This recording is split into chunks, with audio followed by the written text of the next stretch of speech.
الحمد للہ رب العالمین۔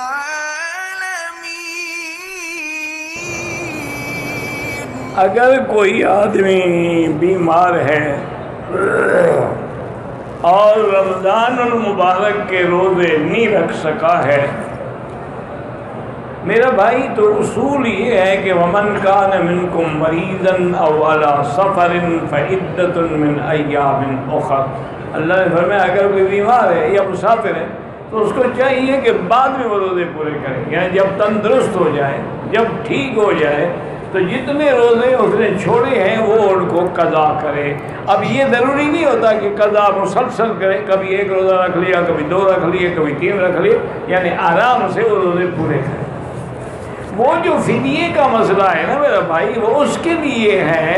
کہ اگر ایک آدمی ایسا بیمار ہے کہ اس کی بیماری کے ٹھیک ہونے کی کوئی امید ہی نہیں، یعنی بالکل ایسی بیماری میں نعوذ باللہ مبتلا ہو گیا ہے کہ اس کی کوئی امید نہیں کہ ٹھیک ہوگا، تو اس کے لیے ہے فدیۃ طعام مسکین، ایک آدمی کے کھانے کے برابر پیسے جو ہیں وہ خیرات کر دے، یا کسی ایک آدمی کو 2 وقت کا کھانا کھلا دے،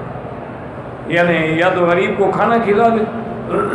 اچھا، بعض علماء نے کہا یہ بھی جائز ہے کہ مثلا اس نے 10 مسکینوں کو اکٹھا کھانا کھلا دیا، 20 کو کھلا دیا، یہ بھی جائز ہے۔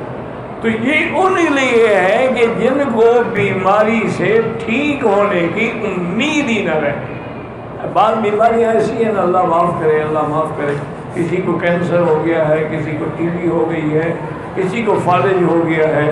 کوئی نعوذ باللہ بیچارہ بے ہوش کومے میں پڑا ہوا ہے، تو اس کے ورثاء جو ہے وہ فدیہ ادا کریں۔